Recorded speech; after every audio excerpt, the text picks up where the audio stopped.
Assalamualaikum warahmatullahi wabarakatuh. Kami dari kelompok 10 yang akan menjelaskan tentang mu'alaf fi sabilillah Ibnu Sabil. Saya sendiri Eko Wahyu Santosa dan rekan saya Agustiar. Dan dipersilahkan untuk Agustiar untuk menjelaskan tentang mu'alaf. Nah, baik. Yang pertama materi kita yaitu mu'alaf. Apa itu mu'alaf? Untuk lebih dasarnya yaitu adalah sebutan bagi orang yang non muslim yang mempunyai harapan masuk agama Islam atau orang yang baru masuk agama Islam. Jeda. Adapun syarat-syarat menjadi mu'alaf. Apa itu syarat-syaratnya? Berikut yaitu yang pertama, sudah melakukan khitan. Nah, khitan merupakan kewajiban karena termasuk ke dalam fitrah yang harus dijaga. Dalam tradisi Islam, khitan hukumnya wajib untuk laki-laki, sedangkan perempuan makruh.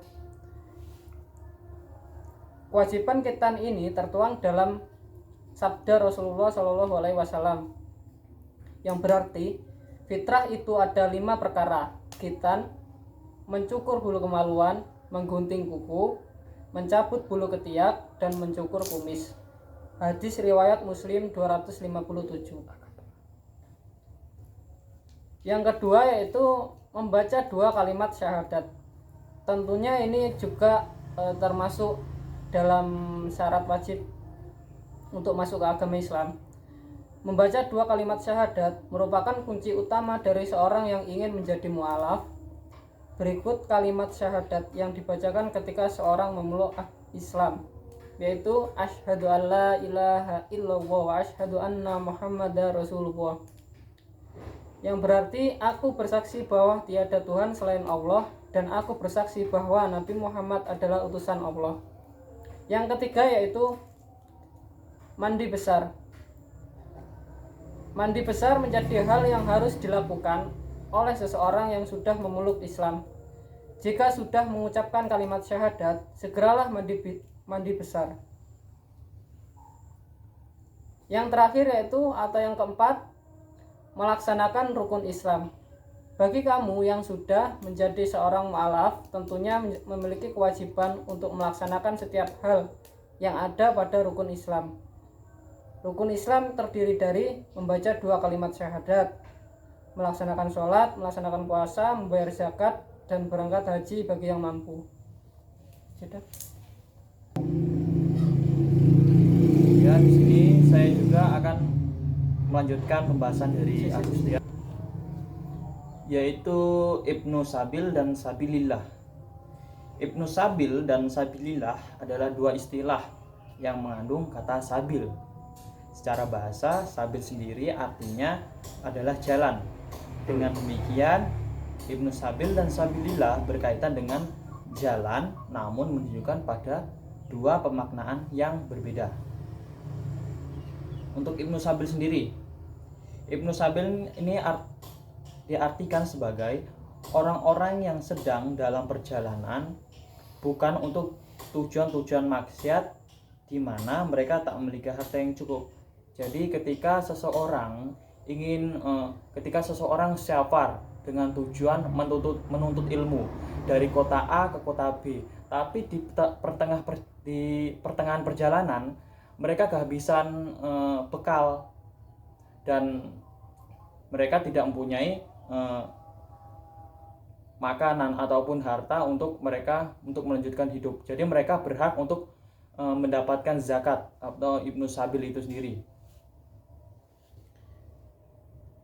Dan Ibnu Sabil sendiri juga tidak memandang kaya atau miskinnya seseorang. Jadi ketika orang safar di tengah perjalanan mereka tidak mempunyai bekal yang cukup, kehabisan di tengah jalan, mereka berhak untuk mendapatkan zakat itu. Dan selanjutnya adalah Sabilillah. Sabilillah ini diartikan sebagai jalan Allah Subhanahu wa ta'ala. Secara istilah, kata ini sering dihubungkan dengan jihad atau perang. Padahal Sabilillah ini cakupannya sangat umum dan bisa menyangkut apapun itu, yang tujuannya adalah lillahi ta'ala. Sabilillah disebutkan juga dalam bentuk lain, yakni fi sabilillah, yang artinya adalah orang yang berjuang di jalan Allah Subhanahu wa taala dengan jalan melindungi dan memelihara agama Islam serta meninggikan kalimat tauhid. Si sabilillah ini bisa dicontohkan seperti orang yang mengikuti sebuah peperangan dalam Islam untuk membela Islam, dan ketika usai peperangan tersebut mereka tidak mendapatkan hak gonimah. Gonimah itu ada harta rampasan perang. Maka mereka disebut dengan sabilillah, orang yang mengikuti peperangan tetapi tidak mendapatkan gonimah atau harta rampasan perang. Sudah. Dan ada juga persyaratan untuk Ibnu Sabil sendiri, memberikan persyaratan tertentu dalam hal ini. Yang pertama adalah harus muslim. Yang kedua, tidak memungkinkan berhutang atau mazhab Maliki. Yang ketiga, bukan termasuk ahlul bait atau keluarga atau keturunan Nabi. Yang keempat, tidak dalam perjalanan maksiat. Jadi kita tujuannya safar itu untuk lillahi ta'ala, tujuan hal yang baik seperti menuntut ilmu dan hal-hal lainnya yang bersifat positif. Dari sini dapat disimpulkan perbedaan sabilillah dan Ibnu Sabil, bahwa yang pertama bermakna sangat umum bagi sesuatu yang bertujuan lillahi ta'ala, sedangkan Ibnu Sabil adalah orang yang berpergian atau tidak berada di rumah yang tujuannya diperbolehkan dari syariat. Baik, mungkin itu saja sedikit pemahaman dari kelompok kami mengenai materi mu'alaf, Ibnu Sabil, dan Sabilillah. Saya Agustiar dan rekan saya Wahyu pamit undur diri, kurang lebihnya mohon maaf. Assalamualaikum warahmatullahi wabarakatuh.